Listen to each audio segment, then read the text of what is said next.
buenas noches y bienvenidos a un programa más de Primer Plano. Si ustedes creían que ya ahora íbamos a dejar el tema de las elecciones, pues temo que se equivocaron. Estamos nosotros como los spots en la radio, todavía se siguen oyendo.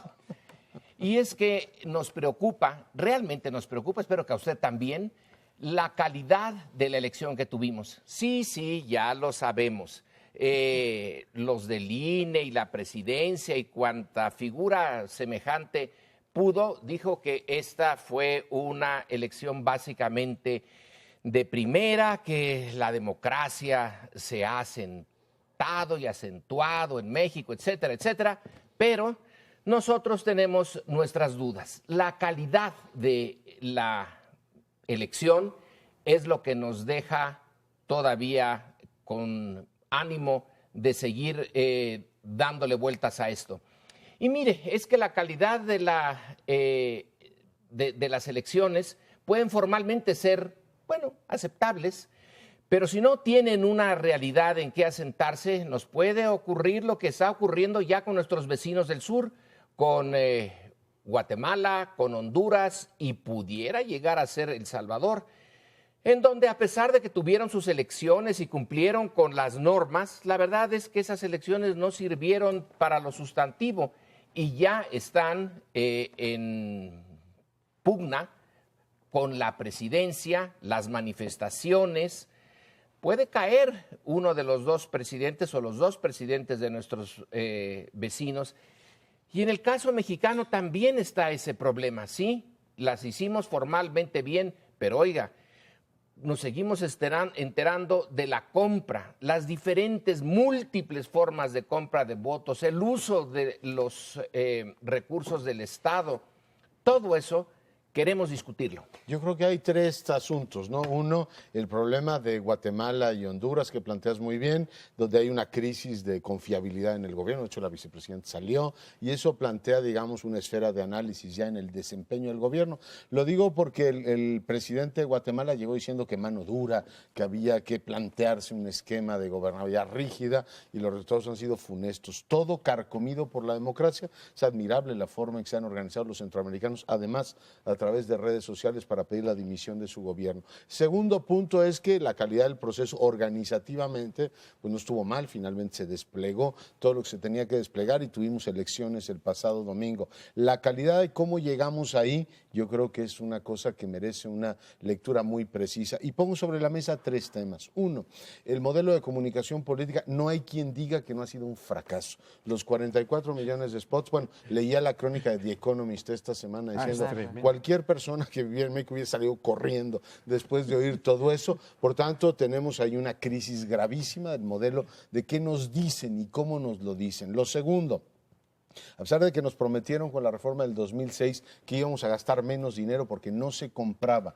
el tiempo en radio y televisión, cosa que creo que sigue siendo positiva, sigue habiendo carretadas de dinero, es decir, no se ha reducido el dinero que los partidos gastan y buena parte de ello se lleva a la campaña de tierra, generando un problema muy serio de compra de votos. Y el tercer elemento, y aquí lo dejo, es la falta de rendición de cuentas. Ningún partido quiso optar, ninguno, por la chequera única, diciendo, a ver, yo recibo tanto dinero y simplifico la forma de rendir cuentas. Sabrá Dios cómo lo van a hacer. Eso sí, a la hora de la legislación dicen que es una causal de nulidad de la propia elección. Vamos a ver si lo cumplen o vamos a ver en qué lío judicial nos meten diciendo, el que está en el poder está, pero en realidad como gastó más dinero, legítimamente no le correspondería estar ahí. Por tanto, veo ahí tres nudos gravísimos. Yo creo que tienes toda la razón. Fueron las más espotizadas de la historia estas elecciones, fueron las más caras de la historia, a pesar de ser intermedias, fueron más caras que las del 2012. Eso es una cosa increíble. Fueron también las más violentas, no en la jornada, pero sí en el proceso electoral.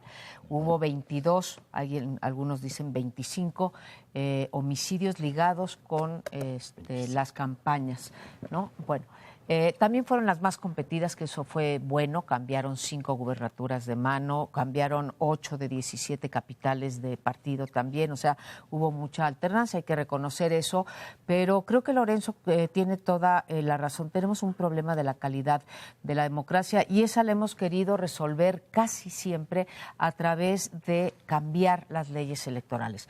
A tal punto que yo opino que ahora lo que nos hace falta, y el término es de María Marván, es una legislación electoral base cero, ¿sí? O sea, ya tirar a la basura eso y hacer una y esperar que los actores cumplan, porque para mí el peor déficit, la peor desprestigio de las elecciones son los actores centrales, que son los partidos políticos, y en segundo lugar las televisoras, ¿sí? Si no cambiamos de la calidad de los actores que compiten, no importa que tengamos las mejores leyes, vamos a seguir teniendo una democracia deficitaria. ¿Por qué? Creo que lo mostró también muy claramente Luis Carlos Ugalde en un artículo en la revista Nexos, en donde muestra cómo no es posible creer que los diputados hayan hecho campañas con 1.200.000 pesos, que son los topes de campaña. Entonces, vivimos en una simulación. Yo no sé si ustedes recuerden, los de la mesa y nuestro público, pero 100 al menos de los diputados que llegaron en el 2012 fueron impugnados y se quedaron esos diputados, pero sabiendo, ¿sí?, que habían violado la ley. 100. No sé cuántos serían en este momento, pero los delegados al Distrito Federal, los gobernadores y los candidatos a diputados, creo yo, lo digo sin poco temor a equivocarme, 75% sobrepasaron los topes de campaña y, como dice Leonardo, tenemos un sistema de financiamiento que no funcionó, nadie optó por la chequera única y, por lo tanto, sí son unas elecciones bajo sospecha, cuando menos en lo que respecta a los recursos utilizados. Bueno, yo creo que para analizar, tal vez desde otro enfoque, perdón, Leonardo, estoy interviniendo sin derechos de autor en el Me siento programa. halagadísimo, Pauli, halagadísimo. Otra perspectiva de esta calidad de la democracia se puede ver en las condiciones en que el proceso electoral se desarrolla. Un gran descrédito de la clase política y de los partidos, y especialmente de los legisladores, cuya elección fundamental nacional era en este año 2015. Se cambiaban los 500 diputados. Segundo, una violencia que se expresa de diversas maneras, por el narcotráfico y el crimen organizado, por la CENTE, de otra forma, y en algunos casos por riñas entre partidos. Y hay balazos y todo. En mi tierra hubo eso que no se puede atribuir ni al narcotráfico ni a la CENTE. Sí, hubo una violencia bastante amplia que valdría la pena hacer recuento. Decía María Amparo de los asesinados. Entiendo, hoy veía yo una nota que dice que fueron 27, pero en todo caso, y fueron matados en el proceso electoral, alguno en un mitin, en fin, cosas así claramente. Estas condiciones de descrédito, de desprestigio de los políticos, de los que hacen las elecciones o los que compiten en las elecciones, esta condición de violencia, esta condición me lleva a un recuerdo de un informe del Latinobarómetro, cuyo último informe anual es de 2013, si no tengo el error. Y hay una pregunta en el Latinobarómetro que es muy indicativa. Preguntan, ¿podrá haber democracia sin partidos? Una pregunta. Y la otra es, ¿sin Congreso? Y el país que dice 41% sí puede haber democracia sin partidos es México. Y 39% dice que puede haber sin Congreso. Pero no sé qué revela esto, pero está hablando de que este sistema, esta representación, esta forma de tener el gobierno, o los gobernantes o los legisladores, es algo que está en plena decadencia, y esto explica el surgimiento de nuevos partidos, de candidatos que son independientes, aunque se hubieran agarrado de un partido, como es el caso de Alfaro en Guadalajara y todo lo que ocurre allí, o como es el caso de los independientes, cuyo más notorio elemento es el Bronco, ¿no? Entonces, todo esto está mostrando que esto es insuficiente, esto es inadecuado y que necesitamos otras instituciones Pues yo difiero un poquitín de lo que acabas de decir. ¿Es la insatisfacción la que crea nuevos partidos? No, también es el gobierno el que crea nuevos partidos. Sí. El PES no me lo creo como resultado de insatisfacción, sino como movidas internas, y nos traen otro partido chiquito para tener en la colita ese montón de partiditos que terminan en su mayoría por apoyar al PRI, ya que el PRI hasta eso bajó un poquitín en los votos, pero con los otros se repuso. Pero yo insistía al principio en lo de Guatemala y Honduras, porque es un llamado de atención muy cerca de que funcionan las elecciones, pero si no tienen contenido. En el caso de Guatemala, fueron unos llamados por las redes sociales, unos twitters, y eso fue suficiente para tener esas manifestaciones que ahora ponen en jaque al gobierno. Entonces, que no nos quedemos con la idea de que porque funcionaron las elecciones, si no tienen el contenido ético y el contenido real, podrán ganar, pero no le dan base sólida al régimen, y la solidez es lo que necesitamos ahora. O como recordabas tú hace 15 días con Unamuno, venceréis más no convenceréis. Ahí hay un problema muy serio.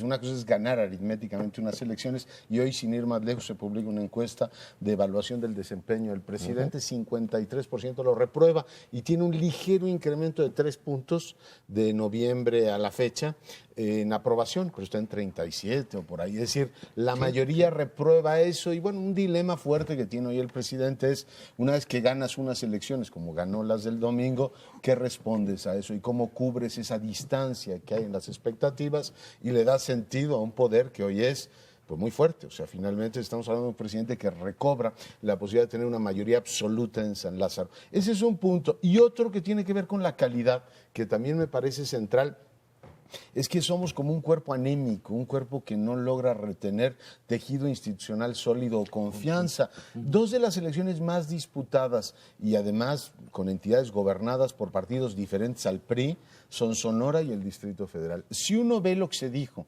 sobre la calidad del gobierno panista y la forma en que se metió en el proceso electoral en Sonora, es como para llorar. Si dijeran eso de un cacique del sureste priista, pues bueno, forma parte de su historial, está en sus cromosomas. Me parece que el PAN se lo metió hasta el fondo de su alma. Y lo que ha dicho Morena, ya lo platicaremos en otro bloque, sobre lo ocurrido aquí en el Distrito Federal. Ayer Martí Batres en Iztapalapa decía, oiga, aquí el jefe de gobierno se metió en todo y pedimos en estos momentos la dimisión del secretario de gobierno. Entonces tú dices, oiga, ya estábamos en los huesos con la estructura o la institucionalidad priista. Llegan los otros partidos y en vez de tener tejido, digamos, una musculatura razonable que permita a las instituciones funcionar, tienes este mismo nivel de discrecionalidad de los gobernadores. Ahora que estamos recordando los 800 años de la Carta Magna, decir, oiga, lo que hay que hacer es también amarrarle los brazos o las manos al gobernante, pero tiene unas capacidades enormes, subrayo, perredistas y panistas en sus elecciones locales, y ahí tenemos una señal de alarma. Me interesa y vinculo las dos cosas, el tema que trae de Centroamérica o de Guatemala, Honduras y Guatemala, más precisamente, y lo que dice ahora Leonardo Curcio, porque por lo que hemos estado optando los mexicanos, o así lo demuestran estas elecciones, ya que no hay castigos de acuerdo a la ley, a la legalidad, optamos los mexicanos, cuando menos a nivel local, en castigar la corrupción políticamente. Esto es retirándole el voto en Nuevo León al PRI y al PAN, en Sonora al PAN, pues estuvimos oyendo todos los escándalos de gastos de los candidatos, de los gobernadores en turno, y entonces pues pareciera que eso es lo único que tenemos nosotros, el voto de castigo, y lo que tendríamos que estar transitando es a lo que ha ocurrido en partes de América del Sur y en Centroamérica, que es no solamente quedarnos en el castigo político, sino realmente utilizar a la Procuraduría, ¿sí?, a la Auditoría Superior de la Federación, para realmente castigar a los gobernadores, porque eso es lo que se merecen, ¿no? Bueno, Francisco José, una última palabra de unos segundos. No, nada más que alguna calidad de la democracia alcanzaron los independientes. Estos en varios lados, ¿no? Ayer me enteré que Morelia habían ganado la capital independiente. Pero se nos acabó el tiempo, vamos a un corte y regresamos. Vamos ahora a tratar el tema del Partido de Acción Nacional, que en los últimos días ha tenido acontecimientos importantes. Primero decir que, bueno, le fue mal, como a los tres mayores partidos, en términos de comparación de una elección a otra. Perdió diputados, perdió porcentaje de votos, ganó 2 gubernaturas, ¿verdad? La de Baja California y la de Querétaro, con una gran amplitud, porque no solo gana la gubernatura, sino la mayoría en el Congreso y la capital del Estado. Esto pues les da un respiro a los panistas. Pero inmediatamente se puso de manifiesto que había una ruptura o que hay una ruptura o una diferencia que están tratando de solventar con decidir que sea un candidato a la presidencia del partido Ricardo Anaya y la candidata que se había pronunciado por ir por la jefatura del PAN se pronunció ayer en la noche, ayer en la tarde, por ser la candidata presidencial en 2018, lo cual es bastante anticipado. Pero bueno, está ya la candidatura de López Obrador, que está anunciada también, y bueno, ya tenemos 2 candidaturas para 2018 desde 2015, ¿no?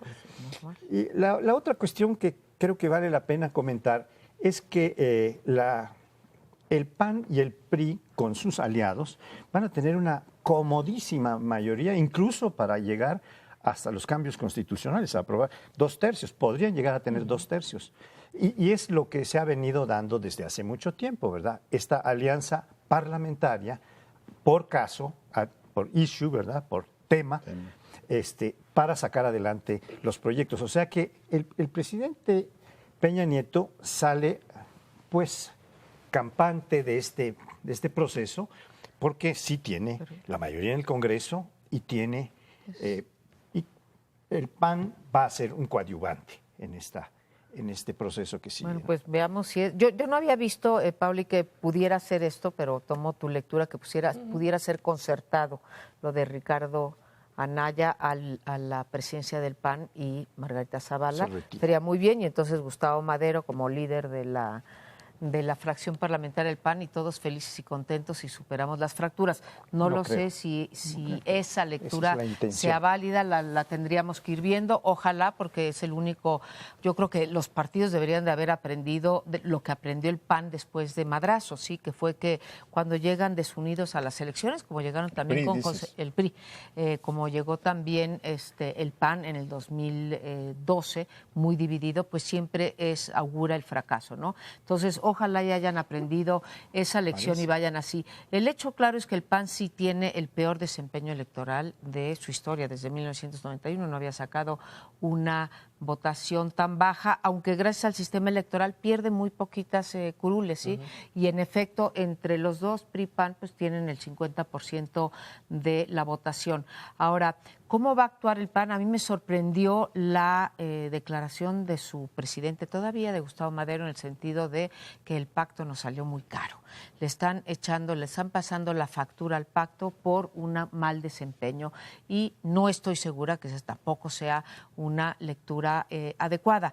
Ahora, el PAN queda en una buena posición porque en efecto es un partido que podrá darle mayoría constitucional al PRI, pero queda en una muy mala posición porque si el PRI ya pasó básicamente su agenda constitucional, pues el PAN sale sobrando y va a tener que reagruparse y darle una cara al electorado hacia el 2018, ¿sí? De un partido realmente de oposición con un proyecto alternativo de nación, que eso es precisamente lo que no pudo transmitir durante todos estos años. Yo veo 3 dimensiones, ¿no? Una, claro que les costó el pacto, más ellos dijeron, reformar tendrá un costo político y somos oposición responsable, vamos a hacer lo mismo, dijeron los chuchos, ya les pasaron la factura, lo que pasa es que cuando te pasan la factura dices, qué barbaridad, no me esperaba que fuera tan alta, pero claramente se les pasó factura por esas reformas. Segundo, el PAN jugó una, pues, digamos, oposición ambigua, porque por un lado apoyó mucho, por otro lado decía que no apoyaba,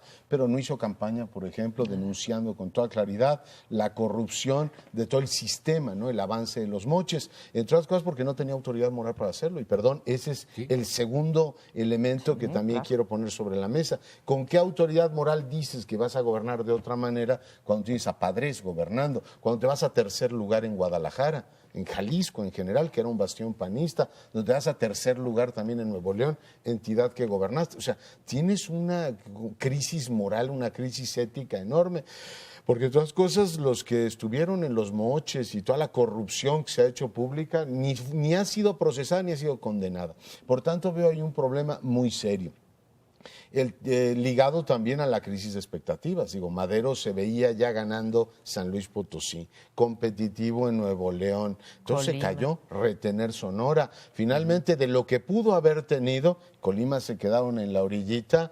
Pues eran elecciones muy competidas en varios. Si hubiera llevado 5 estados, a lo mejor estaría ahora diciendo, bueno, en la federal no nos fue tan bien, pero territorialmente la gente reconoce la presencia del PAN. Por tanto, tampoco ahí hay muy buenas cuentas que dar. Y la otra, pues que se abre la sucesión a 3, digo, eso es perfectamente lógico. En todos los partidos está ocurriendo, después de la intermedia, dice quiénes se apuntan para la siguiente.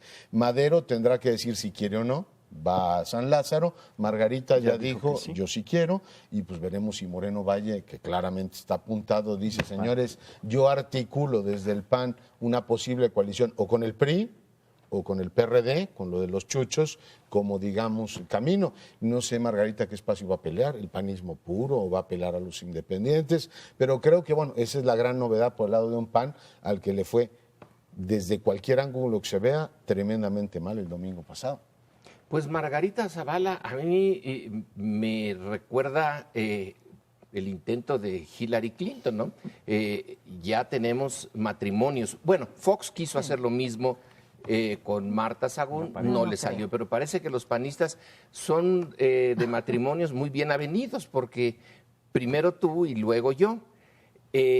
Margarita Zavala no puede renunciar a la herencia que le deja a su marido. Y la herencia que le deja a su marido es un desastre.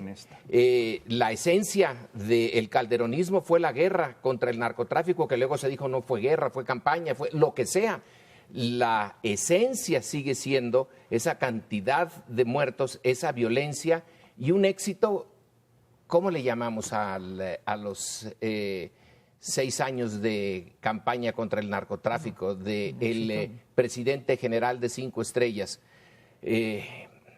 ¿Qué salió de allí? ¿Salió algo realmente sustantivo? Nada. Entonces está el PAN de la guerra fallida que costó un montón de muertos, de dinero, y está el PAN de los moches. Margarita Zavala no se puede deslindar de todo eso, aunque ella personalmente no es responsable, pero van en pareja. Yo creo que para juzgar lo que el PAN logró en estas elecciones valdría la pena volver sobre Nuevo León. En Nuevo León el Bronco gana de calle, arrasa, se dice que tira al bipartidismo o por lo menos lo manda de vacaciones por un rato, como él en sus términos. Pero la verdad es que antier fueron a desayunar el Bronco y Felipe de Jesús Cantú para llegar a un pacto. ¿Por qué? Porque el PAN ganó la mayoría del Congreso de Nuevo León, la mayoría absoluta. Eso es cierto, sí. ¿Con quién va a gobernar alguien sin una mayoría en el Congreso? Imposible. Podría hacerlo con el PRI o con el PAN, pero el PAN tiene más votos en el Congreso y tiene también un número de municipios en la zona conurbada de Monterrey. Y el PRI ganó Monterrey, ¿verdad? El PRI ganó Monterrey, pero varios otros municipios de la zona conurbada los ganaron el PAN, los ganó el PAN. Y en algunos casos, de una manera, Mauricio Fernández ganó de una manera arrolladora. La otra cuestión es que el otro bipartidismo que fue derrotado, al menos en la zona metropolitana, que son muy indicativas estas zonas muy densamente pobladas y muy politizadas, como la del Distrito Federal, pero la de Guadalajara la gana Alfaro. La gana Alfaro, que en alguna forma es independiente, nunca se afilió a Movimiento Ciudadano, aunque viene siendo miembro ha sido alcalde de Movimiento Ciudadano, etcétera. Pero gana una serie de municipios que están en la zona metropolitana de Guadalajara. Y derrota, ahí sí, al bipartidismo PAN-PRI, que era el que era dominante en Jalisco, ¿no? En esa zona, que es la zona más neurálgica, más indicativa, hay Entonces, todavía no hemos terminado de ver. Y lo del recuento que va a seguirse en disputa, que ya se van a ir a la huelga de hambre en Colima, porque fueron 547 votos después de todo el recuento, si realmente es un final de nariz, de ganancia, como dicen en las carreras de caballos, ¿no? De fotografía.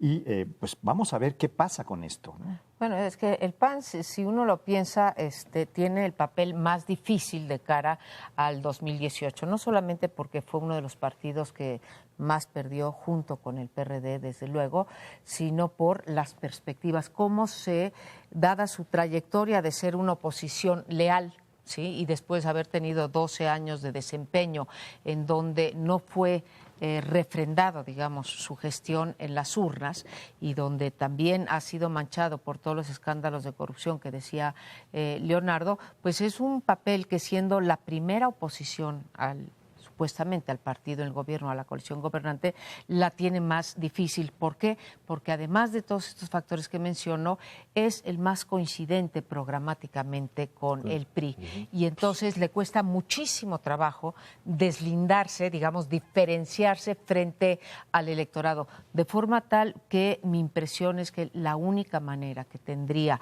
de presentar una cara distinta y romper su techo de votación sería a través del ejercicio del gobierno con una cosa que yo llamaría cero tolerancia. Esa es la única manera que veo en que el PAN pudiera despuntar como un partido distinto del resto. Yo creo que un enorme desafío que tiene el PAN, y también lo extiendo al PRI, es que si efectivamente pretenden reducir la distancia que hay con el electorado, que bueno, pues dice, pues ganaron porque son la mayoría de la minoría, por decirlo de alguna manera, es repensando su posición en las grandes urbes. Es decir, si uno ve los tres corazones urbanos de este país, el PRI y el PAN resultaron derrotados. Es decir, puedes ver la zona conurbada de Guadalajara, que ya describía muy bien Paoli, oye, a tercer lugar los mandaron, un gobernador priista reprobado.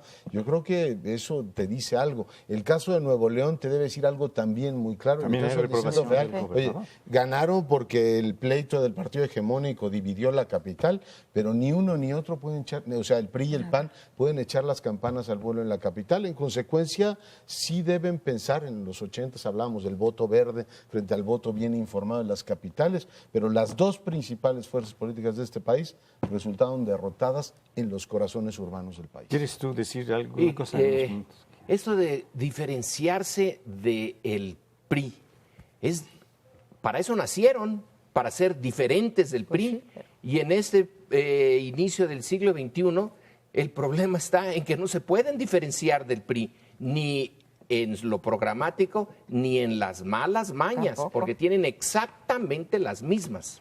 Es que el PAN, en lugar de enfrentarse al PRI y presentar un proyecto alternativo, en cuanto llega al gobierno se mimetiza con el PRI y En las sigue dos con sus cosas. mismas prácticas. Pero nos tenemos que ir a otro bloque. No nos abandone. Bueno, y en este bloque hemos decidido hablar de la nueva, bueno, no la nueva, la Sí, es revisión nueva. de la coalición gobernante que, en términos cuando menos de asientos en el Congreso, en la Cámara de Diputados, sale fortalecida.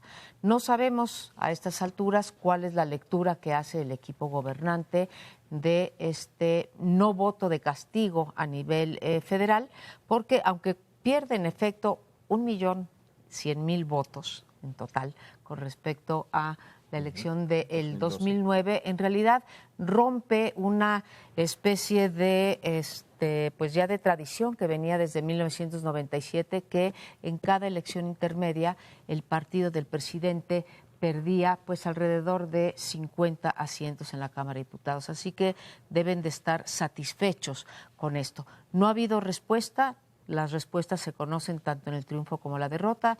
Todavía hay tiempo, llevamos una semana de las elecciones, pero la gran interrogante es qué lectura en efecto va a dar esta coalición gobernante de pongámoslo si queremos de la manera menos triunfalista posible, de este refrendo de la confianza de la ciudadanía, aunque nada más hayan sacado poco menos del 30% de los votos. Tienen garantizado esa mayoría de 251 votos, simplemente con el partido, con su propio partido y el Partido Verde llegan a 250. Y después, como decías tú, Lorenzo, tienen mano 260. para echar de 2 o de 3 partidos, porque estamos de vuelta a eso que llamábamos antes los partidos satélites. Así que no tienen ese problema para sacar las leyes secundarias.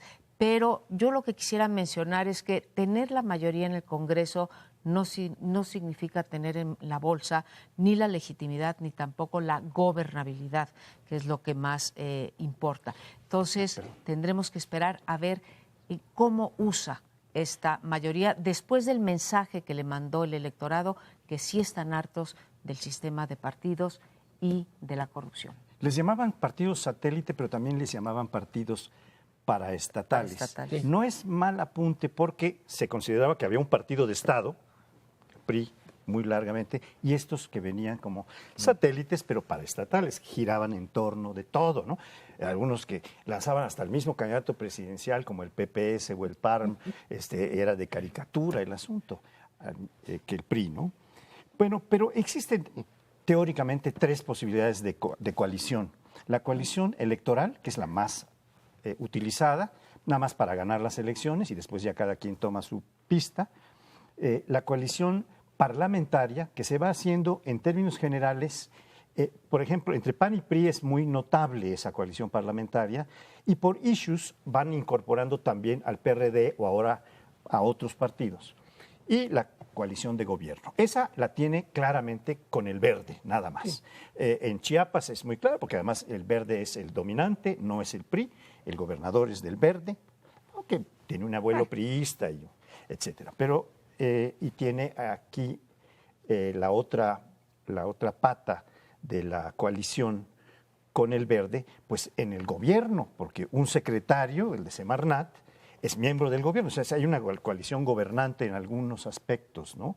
De PRI y Verde. Y lo otro, pues son ya claramente las alianzas de última hora, que son las del PANAL y posiblemente la del Partido Encuentro Social, para muchas cosas, con lo cual pues están garantizando un dominio político bastante claro. Yo creo que es interesante tener ese dominio político y hay lecturas que se han hecho sobre lo que significa ese respaldo. Yo sigo sosteniendo que perder las principales urbes del país le dice algo al presidente. Es decir, lo que puedo decir es que nuestra estructura de dominación tradicional sigue viva y nos permite efectivamente controlar Campeche y todo lo demás. Y sumando todos esos cachitos podemos mantenernos como el partido mayoritario. Entre otras porque lo que se hizo la oposición fue achatarse, ¿no? Es decir, el PAN, ya lo platicábamos, se acható y el PRD se acható brutalmente y lo demás fue una atomización del voto que le benefició al más grande, ¿no? Entonces tampoco puede ser una gran lectura triunfalista. La segunda es que tener una mayoría a estas alturas, cuando ya pasaste las reformas principales, pues es como estar en el desierto muriéndote de sed y te dicen, en la cajuela traemos 8 pavos, ¿no? Entonces tú dices, de lo que estamos muriendo es de sed, no nos estamos muriendo de hambre. Por tanto, lo que necesita este gobierno no son mayorías parlamentarias, sino eficacia gubernamental. Y esa no te la dan ni los partidos paraestatales, ni te lo dan todos los demás. Hay un problema desde hace años, lo hemos dicho, de reformas pasadas sin capacidad operativa. Es decir, la implementación de las reformas, que la gente empiece a ganar más dinero, que empiece a sentir que este país es diferente, era el gran reto. Las elecciones dieron una pausa, fue un paréntesis en el proceso político, pero el gobierno federal tiene ahora el gran dilema de entregar resultados. Además le dirán, tiene usted la mayoría absoluta. O sea, no hay ninguna razón para que nos diga que esto que nos prometió en campaña, que es un gobierno eficaz, enfocado a los resultados, no se cumple ahora. Y eso es una especie de reloj que va en contra del propio gobierno. Por tanto, a veces dicen algunos morir de éxito a los políticos les puede resultar lo más complicado, porque siempre es mejor tener, y lo ejemplifican Maduro y otros gobernantes, enemigos explicables que te digan, oiga, esto no lo estamos consiguiendo por esto o aquello. Pero bueno, yo creo que el presidente tiene sí un problema muy grave con este triunfo arrollador que tuvo el domingo pasado. Para ahondar en lo que tú estás planteando, ya tiene la mayoría y si el PAN se une tiene todo lo que quiere. ¿Para qué? ¿Qué es lo que pretende el gobierno? ¿Cuál es su gran, ¿qué va a hacer? Su gran programa? ¿Podría ser la economía? Pero la economía resulta que es muy complicada y en buena medida depende del exterior. Pero vamos a seguir por nada más este tema, podríamos tomar muchos otros. El proyecto que se inauguró allá por 1985, 86, ya se vio que no está dando los resultados, que se necesita de reactivar el mercado interno, de un nuevo enfoque. Tienen lo han dicho, ha dado alguna señal de que tengan para la segunda mitad del sexenio un proyecto económico distinto y que puede prometer con esos resultados en los 3 años que le quedan, o por lo menos poner los cimientos para un resultado significativo. Porque ¿para qué se quiere el poder? Nada más para administrarlo, es decir, para navegar por donde las aguas marchen sin saber hacia dónde, pero no me ahogo, voy flotando por el país, hace mucho tiempo que está flotando. Entonces necesitan proyectos más o menos concretos. Ya sacó el único proyecto que realmente le interesaba, que era el de la reforma energética. Ya lo hizo. Bueno, pero ¿dónde están los resultados? Entonces, ¿tiene la mayoría? ¿Para qué? ¿Para qué? Ese es el tema que planteamos aquí. Todos no nos han dicho nada porque muchos analistas le están pidiendo al gobierno que ahora que ganó las elecciones tendría que dar un golpe de timón y cambiar a su gabinete, etcétera. Yo estoy de acuerdo. Más bien nos tiene que decir qué va a hacer con esas mayorías que le sobran, porque en efecto ya pasaron las reformas estructurales. Beneficia al PRI no solamente las ganancias que tuvo en términos de diputados para la coalición gobernante, sino también lo beneficia el fraccionamiento del sistema de partidos, porque no hay coaliciones posibles que se le puedan a él oponer, digamos, al partido gobernante. Entonces es todavía mayor su responsabilidad. Si revisamos el desempeño del gobierno, a mí me parece que ha habido un gran ausente en el programa del PRI en estos 3 años, en el programa de gobierno y en el programa legislativo que ha sido tan empeñoso Peña Nieto en empujar, que esa es la agenda social.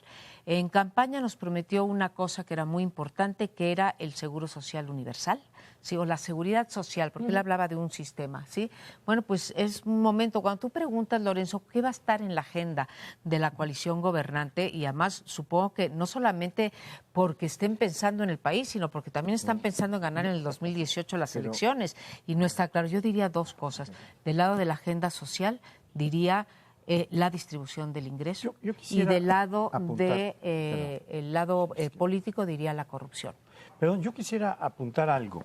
En esta interrogante que plantea Lorenzo de qué quieren lograr, por ejemplo, en materia económica, hay una cosa que me parece muy claro si quiere haber coalición parlamentaria con el PAN, es echar abajo la reforma hacendaria llamada. La fiscal. Porque es fiscal, pero le llamaron hacendaria.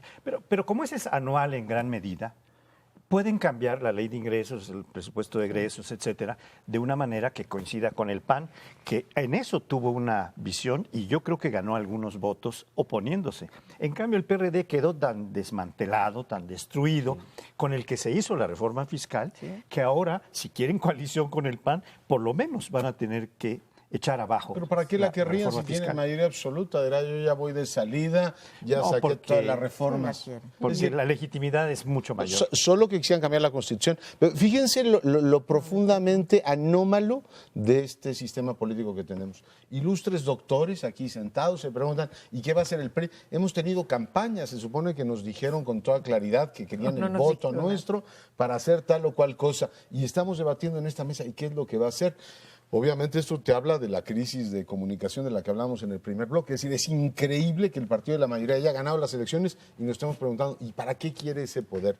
Yo no veo para qué quiera una reforma constitucional a estas alturas, subiendo al PAN, cuando, Paoli, el gran tema ahora es la sucesión presidencial. A partir de ahora, todo lo que haga, desde retocar gabinete hasta las líneas que va a profundizar, que a mi juicio son la que adelantó en la FAO, la lucha contra el hambre. 2, la agenda social ligada a lo que prometió en campaña. En algún momento tiene que consolidar los sistemas de salud. Y la tercera, lo que le pidió al CIDE, le pidió que hicieran un diagnóstico completo de justicia cotidiana. Supongo que el diagnóstico lo van a implementar. Y los 3 elementos son de alto impacto. Por supuesto, va a ser leído todo esto en clave sucesoria. Me parece que por ahí va, ¿eh? ¿Algún apunte, Lorenzo? ¿O terminamos? Terminamos entonces este bloque y como bien dice Leonardo, pues es muy triste que después de tener un bombardeo de spots como el que tuvimos, nos estemos preguntando 4 sendos doctores aquí qué quiere hacer el PRI. Usted lo sabe, nosotros no. Quédese con nosotros, regresamos en unos minutos. Bueno, y si hubo cambios importantes, ya platicamos de Nuevo León, ya platicamos de Guadalajara. Aquí en la capital también hubo un terremoto, el partido hegemónico se fracturó y ahora tenemos efectivamente un PRD que se fue a segunda fuerza política con consecuencias, digamos, prácticas y consecuencias de mayor alcance. Una de ellas me sugería Paoli hace un momento, la discusión sobre el tema de la reforma constitucional del Distrito Federal, con una capital tan atomizada, yo no sé si haya condiciones. Además me pregunto, si hubiese pasado la Asamblea Constituyente, ahora tendríamos una asamblea completamente fragmentada, lo cual no sé si sea el mejor escenario para un jefe de gobierno. Pero, ¿qué es lo interesante?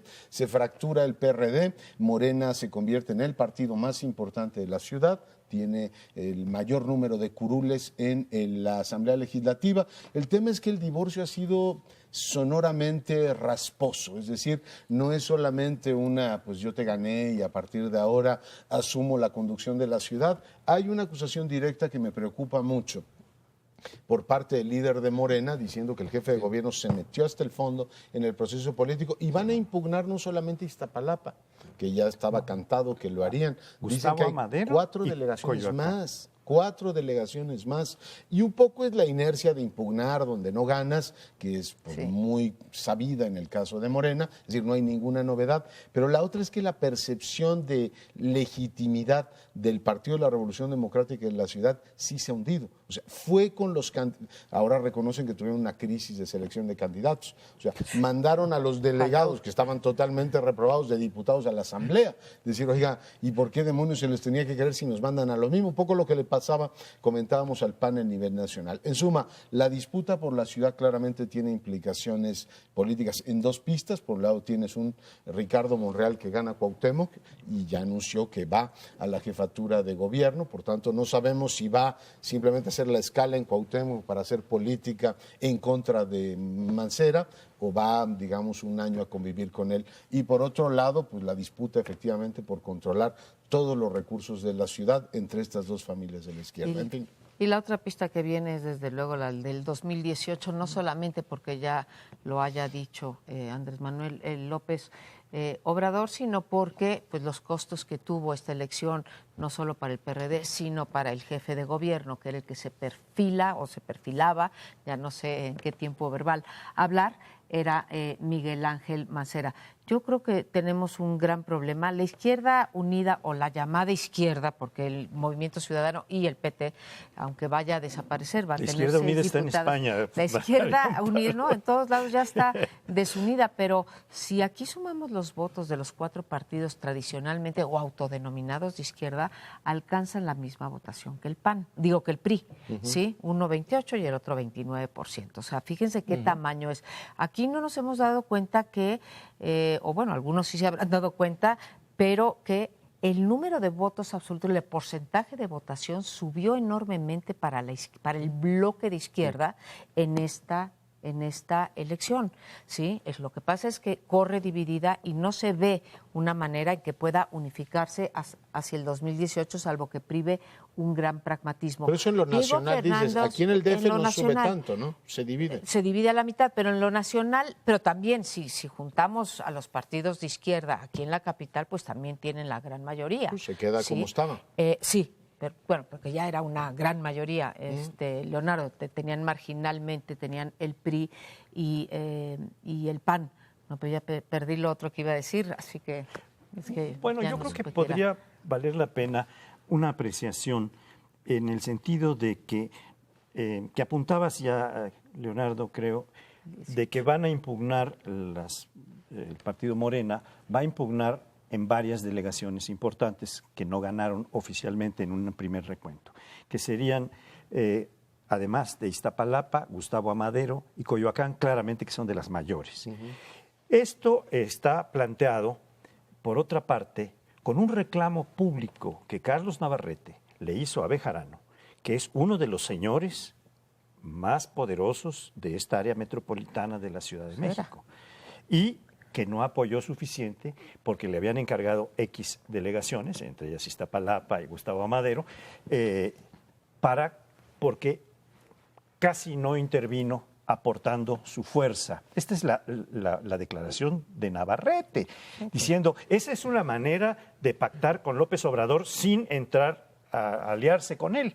De hecho, Bejarano nunca fue aceptado por López Obrador, sobre todo después del escándalo de las ligas, pues dijo, yo me desentiendo de este, sí fue mi secretario particular, pero yo no me enteré de estas cosas. En fin, ahora lo que hubo fue un pacto de mutis, es decir, la fuerza de Bejarano no se expresó para apoyar al PRD, aunque él se mantuvo en el PRD, y además Bejarano anunció ya que está pensando en formar su propio partido, por lo pronto una agrupación política nacional en esta zona metropolitana. Entonces este es otro ángulo de la división, ¿no? Otra división más. Qué curioso, aquí hay algo de justicia al final de cuentas. ¿Cuántas veces los chuchos formalmente estaban dentro de la estructura del PAN a cargo de apoyar a Andrés Manuel López Obrador? ¿Cuántas veces fallaron desde el 2006? En el 2006 quien estaba formalmente era el coordinador. Al frente de eso eran los chuchos. ¿Sí? Y no se les vio así un ánimo vamos aquí a partirnos el alma por Andrés Manuel López Obrador. Ahora que Navarrete diga, oiga, ustedes no nos apoyaron, bueno, pues alguien les está dando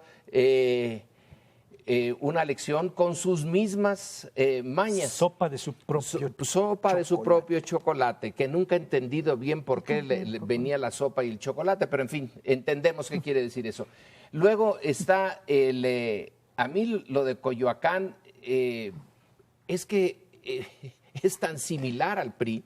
Lo que tenemos ahora, entre las cosas que van a impugnar Berta Luján para la delegación, es una forma de conducta exactamente igual a la del PRI, nada más que en esta ocasión usando unos datos que aporta Reforma. El periódico Reforma nos dice que sacó una serie de comunicaciones entre los propios perredistas de cómo la delegación de Coyoacán usó personal de la delegación para en las noches ir a poner sus propaganda del PRD y quitar la de Morena.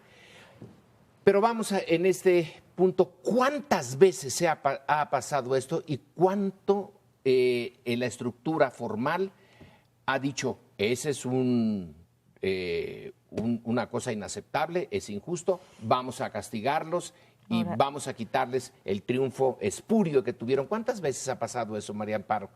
Bueno, pues ha pasado mucho. Nos falta hacer todavía el análisis de las impugnaciones que va a venir ahorita en el tribunal.